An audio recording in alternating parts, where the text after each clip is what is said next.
Salve, salve, meus amigos! Começando agora mais um episódio do podcast Papo de Médico com o Dr. Rodolfo. E hoje a minha convidada é a doutora Rafaele, que é cirurgiã de cabeça e pescoço e vai falar pra gente tudo sobre cirurgia de tireoide. Rafa, bem-vindo e obrigado por estar participando do programa. Obrigada, Rodolfo. Muito obrigada pelo convite. Bom, uma honra estar recebendo você aqui. Tu é da onde? Eu sou nascida em São Paulo, mas eu vim para Floripa com 3 anos, então basicamente sou manezinha. Uhum. Vivi a minha vida quase toda lá, aí fiz faculdade em Floripa e quando eu fiz a residência de cirurgia geral, daí eu vim para Joinville. Foi a primeira vez que eu tinha saído de Floripa. Uhum.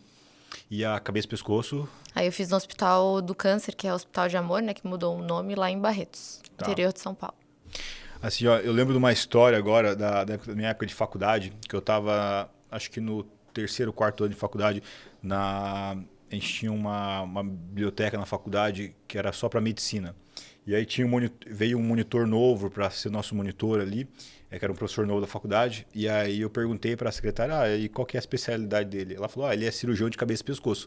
Até então eu não conhecia essa especialidade de cirurgião de cabeça e pescoço, né? Eu acho que provavelmente grande parte da população não conhece também, né?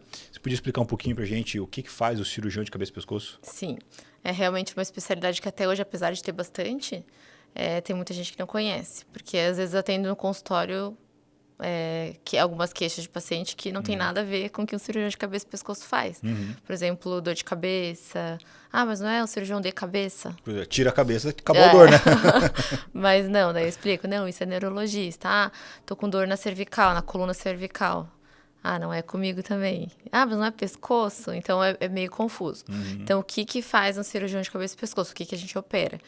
Tireoide, as glândulas salivares, que é a parótida, glândulas salivares tipo submandibular, cânceres, né, de boca, faringe, a laringe, que o pessoal conhece mais como a garganta, os gânglios linfáticos do pescoço, tumores de seios da face, maxila,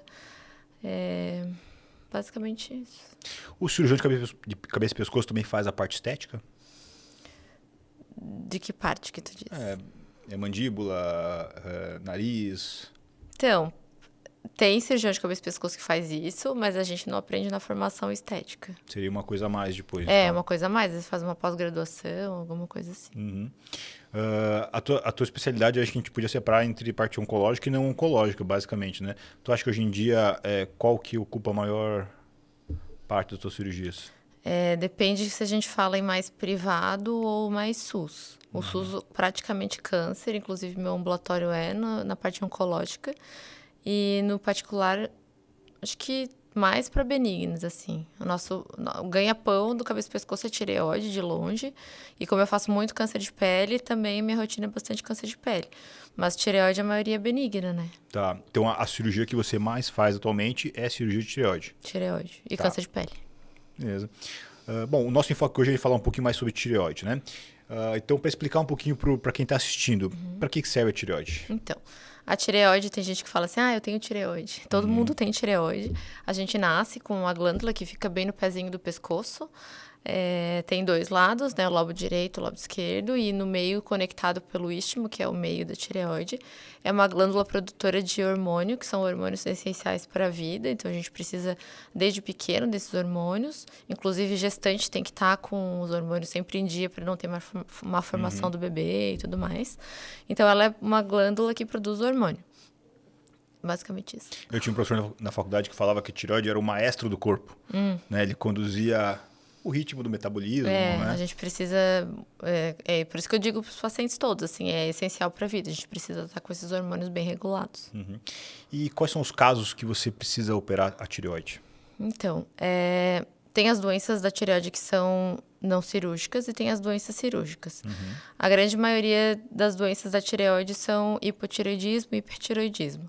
Aí inclui algumas autoimunes, né, que é Graves, Hashimoto, e aí somente muda a função da tireoide, para mais ou para menos. É isso que eu ia te falar. Para explicar para a gente o que é o hipotireoidismo e o hipertireoidismo. Isso. Quando a tireoide produz hormônios de menos, aí ele tem o hipotireoidismo, para ficar um pouquinho mais claro para as pessoas entenderem. E quando produz demais é o hipertireoidismo. E aí tem a contrarregulação dos hormônios que o cérebro manda para a tireoide. Então, praticamente, quando a gente tem o hipotireoidismo, que é uma baixa, né, desse tipo de hormônio, os pacientes começam a ter alguns sintomas. Tem alteração laboratorial, e aí tem aqueles sintomas que o pessoal sabe que ganha peso, daí tem facilidade de cair cabelo, quebra de unha, um cansaço excessivo, fadiga. E o hipertireoidismo, basicamente, o paciente fica um pouco mais acelerado, tem muita palpitação, tem um excesso de mais suor, fica como se fosse mais acelerado, assim, emagrece mais fácil. E no hipotireoidismo, por que alguns pacientes precisam de cirurgia e outros não? Na verdade, o hipotireoidismo em si, hoje em dia, a gente consegue acompanhar só com parte hormonal, né? A gente dosa no sangue e aí faz a reposição de hormônio. Porque daí, como ele produz de menos, ele precisa tomar o hormônio tireoidiano, porque a tireoide dele não está compensando. Agora, cirurgicamente falando, geralmente os endócrinos que cuidam dessa parte de hormonal. E aí, por exemplo, um paciente teve um nódulo de tireoide porque tem os endócrinos que pedem ultrassom e tem, às vezes, ginecologista, tem outras especialidades que pedem por acompanhamento, assim. Só que 67% da população tem nódulo de tireoide. Então, assim, quase 2/3 da população tem nódulo de tireoide e nunca nem vai descobrir. Então, acaba descobrindo por acaso. Depois que descobre, daí nódulos, em resumo, acima de 1 centímetro tem que ser investigado. Tem as classificações de ultrassom lá, TIRADS 2, 3, 4. Mas, basicamente, acima de 1 centímetro, com um pouco de suspeito no ultrassom, tem que ser investigado. Tá, então o endócrino ele te encaminha o paciente que veio com um nódulo, né? O nódulo, para quem não sabe o que seria, que é uma glândulazinha, uma bolinha dentro da tireoide, né? E aí aquilo pode ser maligno ou não, né? Isso. E aí você investiga isso através de ultrassom, faz uma biópsia também ou só ultrassom? Aí, quando chega para mim, porque é esses casos que geralmente vêm, não vem para mim hipotireoidismo ou hipertireoidismo, que isso trata com hormônio. Sim. Então, vem um nódulo que daí eu preciso investigar. Às vezes já chega investigado e às vezes eu preciso. Então, quando descobre que tem um nódulo, tem que fazer uma biópsia, que é a PAF, né? Que é a punção por agulha fina, que o médico passa o ultrassom, coloca uma agulha e aspira um pouquinho de tecido desse nódulo para saber se é mais suspeito para malignidade ou benignidade. E não diz 100%, porque não é um diagnóstico histológico, ele não consegue pegar tecido grosseiro, assim, para o patologista avaliar. Ele consegue pegar a célula. Então, o patologista avalia na lâmina a celularidade para saber, para me guiar, assim, a classificação da PAF, né, da punção, da biópsia, é a classificação de Bethesda. Então, se é mais para benigno, eu posso acompanhar, e se tem a classificação, né, 4, 5 e 6, já tem indicação cirúrgica. Então, para o pessoal entender, a biópsia é feita com uma pequena agulha, né, que é direcionada com ultrassom, bem naquele nódulo, né? Não é preciso anestesia para isso, né? Não, tem... Nem local, né? Não, tem tem médicos que fazem um botãozinho anestésico na pele, mas a maioria não. Quase todo mundo faz guiado por ultrassom, passa o ultrassom, vai com a agulha e funciona só o nódulo. Daí aquilo vai para o laboratório, é feita uma análise para ver se é benigno ou maligno, né? Se for benigno, só acompanhamento ou você indica remover em algum caso? Depende. Tem o caso dos bócios, que daí é o aumento da glândula, não necessariamente por nódulo. Às vezes tem aquele bócio que é multinodular e às vezes é só o aumento da glândula mesmo. Então, nesses casos, com nódulos muito grandes ou aumento da glândula, mesmo benigno, tem indicação cirúrgica se incomodar o paciente esteticamente. Às vezes o bócio fica, né, esteticamente, grande, né? fica aparente. Às vezes tem um nódulo grande que às vezes o paciente é bem magro, tem um pescoço fino, fica aparente, então incomoda. E tem os sintomas, por exemplo, roquidão, que um nódulo grande pode apertar um nervo que passa do lado da tireoide, que chama o laríngeo recorrente, que ele mexe as pregas vocais. Então, um nódulo comprimindo esse nervo, uma das pregas não vai movimentar certinho. E aí pode ficar rouco. Tem paciente que tem falta de ar quando o nódulo ou a tireoide são muito grandes. Tem incômodo ao engolir, porque o pescoço é muito sensível, né? Então, quando engole, aquele nódulo dá uma pressionada. Então, quando tem esses sintomas, mesmo benigno, tem indicação cirúrgica. E no caso maligno, daí sempre cirúrgico, né? Sim, é que a punção, como eu falei, nunca vai me dizer 100%. Ela dá uma Ah, tá. porcentagem de chance de ser maligno. Ela sugere, vamos dizer assim. Sugere Tá. que tem, assim, Bethesda 4, por exemplo, 30% de chance de ser câncer. De 30, né, até um pouquinho mais. Então, eles têm indicação internacional Indicar uma de fazer uma cirurgia. cirurgia, a não ser que o paciente tenha condição, que isso não tem no SUS, de fazer teste molecular. Que daí, o que é o teste Esse eu não molecular? conhecia. É o MIR-type. Por exemplo, faz a punção da tireoide e vem um Bethesda 3 ou 4, que não é... Tem mais chance de não ser câncer do que de ser. Só Tá. que como tem recomendação de fazer cirurgia, tem paciente que fala, tá, mas tem mais chance de não ser câncer. Tem alguma outra alternativa? Aí aquela punção, a biópsia, né, que foi feita, pode ser mandada para um lugar que faça esse teste molecular, eles avaliam e aí eles conseguem me dizer se é câncer ou não. Tá. E como é que é feita a cirurgia da tireoide? Então, quando tem o diagnóstico, né, de possivelmente câncer, ou quando o paciente tem indicação de cirúrgica, a clássica é um corte no pescoço. Geralmente a gente escolhe uma das ruguinhas, eu sempre falo para o paciente para ficar mais discreto, mas tem paciente que não tem ruga nenhuma. Mas aí tem a fúrcula aqui, né, que é o finalzinho do tórax, o começo do tórax, né, o final para cima. E aí a gente faz um corte aqui no centro do pescoço para acessar a tireoide. Então, a forma clássica é essa que faz o corte no pescoço. Mas tem a Toetiva, que é uma alternativa para quem não quer cicatriz, que aí faz a cirurgia pela boca. Olha só. Aí faz um corte no lábio, assim, e aí vai dissecando, disseca toda essa parte aqui até acessar a tireoide. Dissecar seria separar, né? Para o pessoal Abrir, entender. isso, disseca, abre separa, né, a pele do componente Vai mais fazendo profundo. um túnelzinho ali. Faz um túnel, acessa caótica, e aí tem 3 acessos, né? Coloca a câmera no meio e faz mais 2 furinhos e coloca as pinças, e aí com isso você vai abrindo os espaços até acessar a tireoide e aí consegue tirar. Aí no final, mas aí como é que sai a tireoide pela boca? Aí a gente ensaca a tireoide, coloca através, né, dos furinhos que a gente fez, coloca um saquinho, que às vezes faz com luva, alguma coisa, tudo estéreo, e aí coloca a tireoide dentro desse saquinho e puxa tudo pela boca. Então, esteticamente, não aparece, né? Fica sem o corte. Fica sem o corte. Legal. E o resultado é o mesmo? Da parte oncológica? Sim, é o mesmo. Tem também uma técnica que é pela axila, né? Não se faz mais isso? Acho que os japoneses faziam, os chineses... A gente não faz. Mas no Brasil, hoje em dia, é o acesso pela boca ou então cervical. Isso aí. Uhum. Tá. E assim, ó, falando em complicações... As 2 complicações mais comuns de uma cirurgia de tireoide. Tem o nervo que eu falei, né? Que é o laringe recorrente. Então, assim, muito pouco provável de que o paciente vai ficar rouco para sempre. Tá. Mas pode acontecer de que pela manipulação cirúrgica tenha uma lesão desse nervo, assim, estica, puxa, porque daí para remover a tireoide a gente precisa puxar ela, né? E dissecar, descolar do nervo. E aí, com isso, o nervo é muito sensível, ele é muito fininho. E aí, só pela manipulação cirúrgica, ele já sofre. Então, às vezes, o paciente fica rouco logo no começo e depois vai melhorando. Vai se adaptando. Vai se adaptando e vai voltando. Se não tiver uma lesão grosseira de nervo. Porque, assim, às vezes, a gente usa o cautério, né? Que é o aparelhinho para cauterizar os vasos, de sangramento e tudo mais. Até... O cautério, se vai muito calor para perto do nervo, pode dar uma lesão térmica, por exemplo. Tá. Então, mas a maioria, se fica rouco, é por pouco tempo, é temporário e depois volta ao normal. E é um pós-operatório doloroso para o paciente? Não, a maioria não costuma reclamar. Tranquilo. E aí, voltando só um pouquinho nas complicações, daí tem essa lesão de nervo e aí tem o hipoparatireoidismo, que em cima da glândula tem 4 outras glândulas, que são as paratireoides, e elas formam... Em resumo, elas é produtora de cálcio, né? Tá. E aí, essas 4 células, essas 4 glândulas ficam em cima de cada lobo da tireoide. E a gente também toma todo o cuidado para deixar as 4. Mas, às vezes, pela manipulação cirúrgica também, elas dão uma sofrida e o paciente tem que repor cálcio durante um tempo até elas voltarem a funcionar. Tá.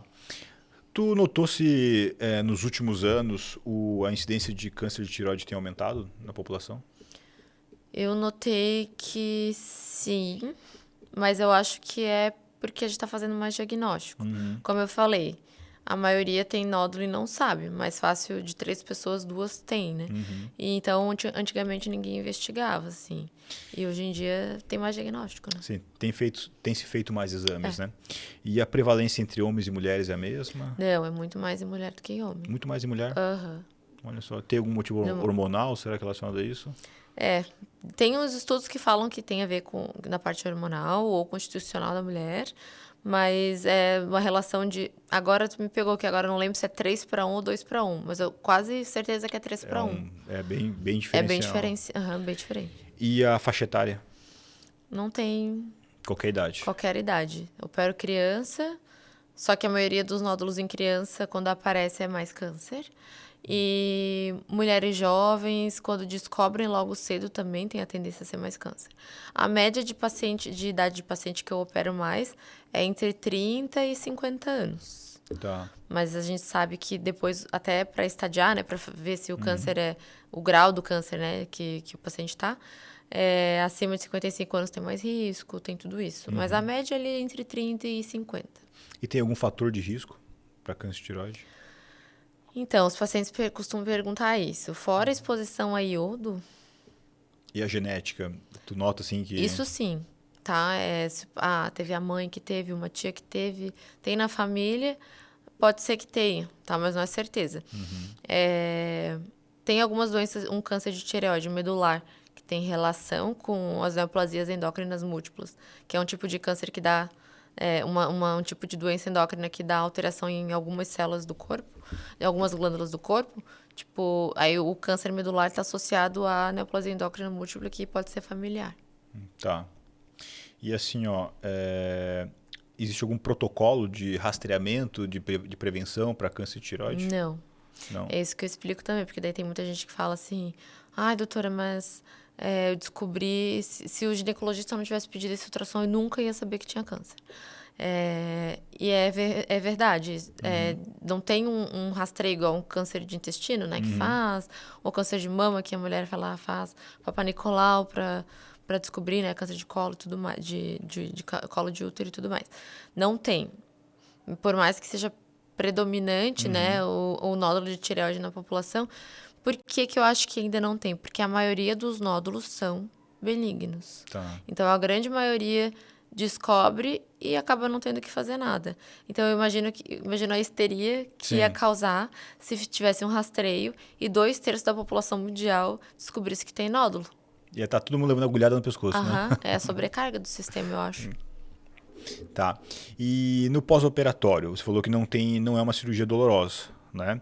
Além e sangramento, costuma ter pouco sangramento, né? Não, muito pouco. Muito pouco. A gente sempre pede o paciente ficar em repouso pelo menos 2 semanas, sem fazer exercício físico, pegar peso, por causa de risco de hematoma. Por mais que a gente tome cuidado com a hemostasia, que é cuidar com o sangramento durante a cirurgia, os vasos ali estão amarradinhos por um fio, né? Então, às vezes, vai fazer força, alguma coisa, aumenta a pressão do vaso e aí pode romper, né, o fio que você amarrou. Então, a gente pede esse cuidado do paciente para ficar pelo menos 2 semanas sem fazer atividade física. Né? Um repouso.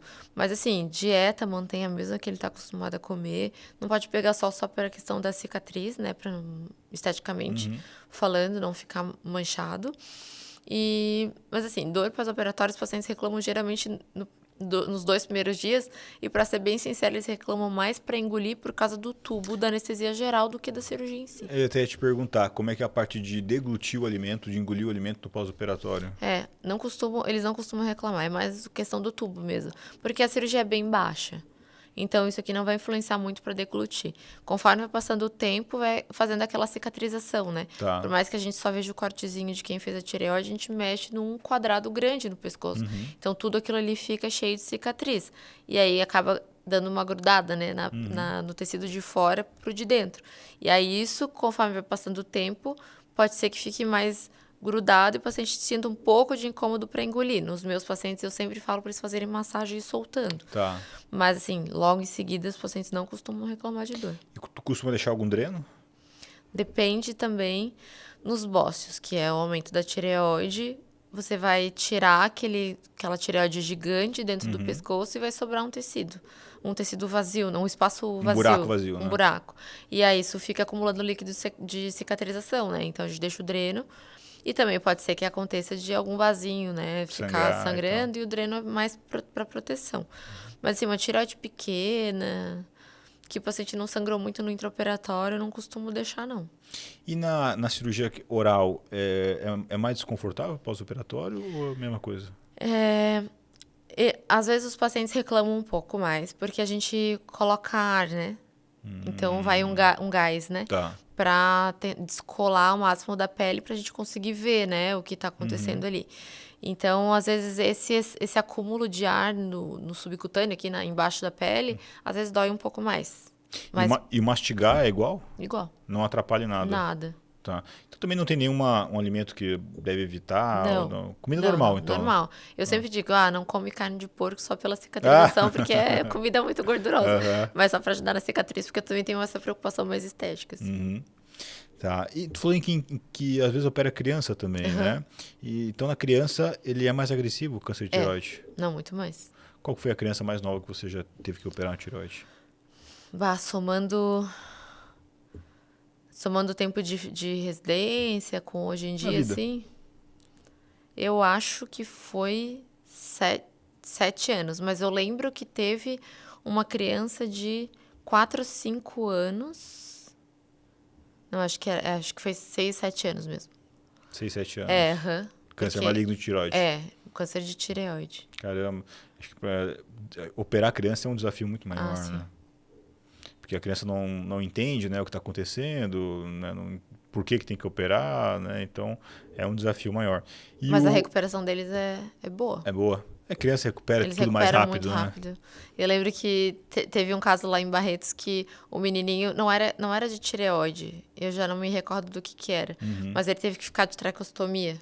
Que daí, pra quem não sabe, é aquele aparelhinho que O tubinho que o fica tubinho aqui na garganta, na traqueia, né? Pra respirar. E aí ele tinha aquela voz metálica, né? Que daí tampa o buraquinho e fala. E na hora de decanular, de tirar a traca, ele não queria. Porque ele falava que ele ia perder a voz de super-herói. Então as crianças, nossa, eles têm a capacidade incrível, eles recuperam muito bem. E qual que foi o paciente mais idoso que você precisou operar de tireoide? De tireoide, eu acho que foi um que a gente até operou esse ano. Acho que ela tinha 83 anos. Nossa. Mas também era um bócio que incomodava muito. E era benigno, mas assim, como as pessoas estão vivendo mais, esses nódulos de tireoide que inicialmente morria com 50, 60 anos há algum tempo, agora as pessoas estão vivendo 80, 90 anos. Então isso vai crescendo conforme vai passando a vida, né? E aí foi incomodando e a gente operou, 83 anos. Eu sei que você também é especialista em microcirurgia, né? Então explica pra gente o que é a microcirurgia. Então, a microcirurgia reconstrutiva, eu sempre falo que é um transplante, que a gente leva um tecido distante do corpo do paciente para outro lugar para tampar um buraco, né? Para cobrir um defeito. Então, na verdade, a microcirurgia foi um fellow, uma pós-graduação que eu fiz também lá em Barretos, logo depois que eu terminei a cabeça e pescoço. Então, as cirurgias de cabeça e pescoço são muito mutilantes, principalmente de câncer, né? Sim. Porque traz um apelo estético, é na face, é na boca, então tira um pedaço da língua ou a língua inteira. O paciente às vezes imagina ficar sem língua, daí não consegue falar direito, não consegue comer direito. Então a microcirurgia é para reconstruir esses defeitos, não só estéticos, mas funcionais. Assim, a estética é a última coisa, na verdade. Então a gente transfere um tecido do paciente para ele mesmo. Então, o transplante autólogo dele para ele mesmo. Tira um pedacinho de um lugar e coloca em outro, basicamente exatamente. isso. O paciente perdeu a língua inteira. Aí eu tiro um pedaço da coxa com um cabo de veia e artéria e comunico nos vasos do pescoço e refaço a língua do paciente. Faz uma língua nova. Perdeu um pedaço da mandíbula por causa de tumor ou trauma também acontece. Tira lá a fíbula, que é um dos ossos da perna, tira um pedaço com um cabo de veia e artéria, comunica nas veias do pescoço e na artéria e na veia do pescoço, que vai levar sangue e deixa esse tecido irrigado. Depois o paciente pode botar dente e tudo mais. Daí, quando você tira uma amostra de osso de um lugar para botar na mandíbula, daí tem que ir desenhando o osso? Como é que faz? Vai recortando? A gente, por exemplo, a fíbula, a gente pode tirar de 5 a 7 centímetros, tem que deixar um coto, um pedaço de 5 a 7 centímetros embaixo, no tornozelo, e em cima no joelho, para não atrapalhar o paciente caminhar. Então, na articulação, tu tem que deixar um pedaço. Mas o resto da fíbula tu pode levar inteira. E aí, depois, quando tu vê o defeito, aí vai fazendo cortes. Aí, encaixou, mas esse lado faltou um pedaço do osso. Aí tu vai lá com a serrinha, tira mais um pouquinho. Então, eu digo que essa cirurgia da mandíbula é a mais longa, assim, porque tem essa parte dos cortes, né? Então, essas reconstruções que você faz são de ossos da face, né? Da mandíbula. Partes moles. Partes moles, que seria língua, boca, lábios também. Também. Tá. A gente fez aqui para nariz, porque o nariz é complexo, né? A reconstrução do nariz é muito complexa. Então, quando sai o nariz inteiro, não tem tecido para fazer um retalho local, né? Pegar um tecido daqui e girar para cobrir, às vezes não tem. Daí tira de onde? Então, às vezes faço um antebraquial, que é tirar essa pele assim do antebraço. E aí que ela é fininha, né? Aí tira a cartilagem de costela ou da trás da orelha para fazer a estrutura. E aí coloca, devagarinho vai refinando, assim. E a cor fica igual? Fica da cor do tecido que você tirou. Não vai depois voltando, ficando da mesma cor do... Não. Geralmente fica... assim, por exemplo, o antebraço. O rosto pega mais sol, né? Então, o antebraço é mais clarinho. Mas, devagarinho, ele vai pegando sol, vai ficando parecido.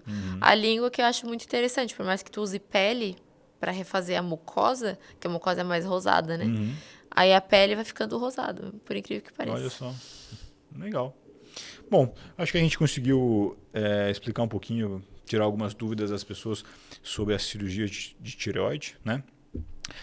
Eu gosto de finalizar essa conversa sempre com um bate-papo, algumas perguntinhas pessoais com o meu convidado. Então eu quero fazer essa parte com você agora. Tá bom. Tá? Tu tem algum livro favorito que você indica para os outros? Eu tenho alguns. Mas só pode escolher um. Ixi, agora. Eu acho que... É engraçado quando pergunta isso, tu sempre lembra dos últimos que você leu, claro. né? Acho que Entre Mulheres e Lobos é um bom livro. Esse é um livro famoso, né? Ele é grosso, mas eu acho um livro muito incrível, principalmente para as mulheres. Sobre qual que é o assunto? Leia. Vou dar spoiler. Tá bom. Maior arrependimento na vida? Eu já fiz essa pergunta várias vezes para mim mesma, assim, se eu tenho algum arrependimento. Eu acho que eu tenho, acho que é bem pessoal isso, né? Tenho 2 arrependimentos da vida toda, assim, que se eu pudesse voltar atrás, eu teria feito diferente, mas é porque eu não pude fazer diferente. Eu digo, tem uma das minhas melhores amigas até hoje, que é uma amiga de infância que eu tenho em Floripa. Eu faltei a formatura dela, mas não foi porque eu quis, assim, foi por alguma intercorrência. Então eu me arrependo, meu Deus, como me arrependo, é uma coisa boba, mas eu falo, nossa, eu podia ter feito um pouco mais de esforço, quem sabe dava. E parece uma coisa boa, mas é minha amiga da vida, assim, a gente nunca perdeu nada uma da outra. E na época do meu avô paterno, ele teve um AVC e foi hospitalizado, ele ficou internado durante um tempo em São Paulo, e eu estava em Barretos. E aí, nessa época, eu não consegui vê-lo vivo. Quando eu consegui visitar, ele já tinha morrido, sabe? E aí, às vezes, por uma série de questões na época que eu não consegui ver. Então, obrigações e tal. Enfim. E aí, na época da residência, é tudo muito puxado, né? A parte financeira, a parte de tentar conseguir gente para te cobrir. E aí, isso sim, eu queria muito poder ter voltado, nem que eu tivesse ido a pé, assim. De Barretos a São Paulo, dava 5, 6 horas, né? Então, acho que eu queria ter tido essa oportunidade de ver ele mais uma vez vivo, assim. Por mais que ele tivesse debilitado, porque as minhas tias que estavam internadas, que estavam junto com ele na internação, elas falavam que a médica que cuidava dele chamava Rafaela. Olha só. E aí ele sempre, quando eu via Rafaela, por mais que seja Rafaele, né? Aí ele tava já um pouquinho mais demenciado, assim, né? Por conta do AVC e da internação. Aí ele olhava e aí as tias falam que ele parecia que é minha neta, mas nunca era, sabe? Alegrava ele também. Mas aí eu queria ter podido ter visto, assim, mas aí, infelizmente, isso não deu. Se tu pudesse escolher uma outra profissão, assim, o que tu faria? Essa é difícil. Porque geralmente a gente não pensa. Quando a gente é moldado. Não fui moldada pelos meus pais nem nada, mas assim, desde sempre muito pequeno, eu sempre quis ser médica. E a cirurgia depois, né, durante a formação. Então é muito difícil tu pensar o que tu faria, porque quando a gente gosta, a gente nem pensa. Nem pensa em outra coisa, né? É igual. É isso. E. Ai, o que eu faria? Essa aí eu também não sei. Porque quando eu era criança, antes de ser médica, eu queria ir pra Disney ser domadora de golfinhos. Olha só. Esse era meu desejo de infância. Mas depois de adulta, não sei uma profissão. Talvez. Essa aí. Essa eu vou ter que pensar melhor. Porque eu gosto muito do que eu faço. Mas domadora de golfinhos é uma profissão interessante também, sabe? né? Tipo, ir lá pra... Não ia ter dias ruins, né? Não, gostoso. Eu lembro de ver aquelas baleias... Como chama? A orca? E aquelas moças na piscina, fazendo elas fazerem aqueles malabarismos. Eu achava lindo. Eu queria ser isso. É uma profissão interessante também. E seu maior sonho na vida? Maior sonho... Eu acho que eu já tô vivendo o meu maior sonho. Porque eu me sinto muito realizada em tudo que eu faço, assim. Tudo que eu tenho, tanto da parte profissional, quanto da parte pessoal, quanto da parte espiritual. Eu me sinto muito completa com tudo que eu tenho hoje em dia. Então, eu acho que o meu sonho... É isso tudo que eu vivo, assim, sabe? Que bom. De ser realizada em todas as partes em todos os aspectos da minha vida. Eu digo que eu até ganhei de brinde, porque eu nem achei que ia casar na vida e ainda vou casar. Olha só. Então, o sonho do noivo passou para mim. Então, até isso vou realizar. Então, sempre, Deus foi sempre muito bom comigo, assim. Eu acho que o meu sonho já tá sendo o que eu tenho hoje em dia. Assim. Que legal. E o que o dinheiro não compra? O que o dinheiro não compra? Acho que a saúde é uma coisa que o dinheiro consegue ir até um certo ponto. Ele consegue te proporcionar tudo o que de melhor. Por exemplo, consigo ir para o melhor lugar para obter o melhor tratamento para aquilo. Mas se não for para tu ter a cura daquilo, tu não vai ter. Então atinge... Né, pessoas pobres, pessoas ricas, pessoas bilionárias, então atinge a doença mesmo atinge qualquer pessoa, independente da parte financeira. Então, se não for para tu ter aquilo, tu não vai ter. Então, não importa se você tem muito dinheiro ou não. E eu acho que, além disso,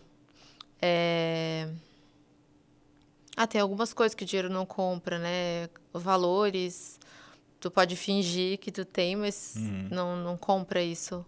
Se tu tem aquele valor, pode dar um bolo de dinheiro na tua frente que tu não vai ferir os valores que tu tem. Assim. Isso é verdade. Rafa, obrigado por ter participado, obrigado por ter vindo, né? E para você que está assistindo, se ficou até o final, né?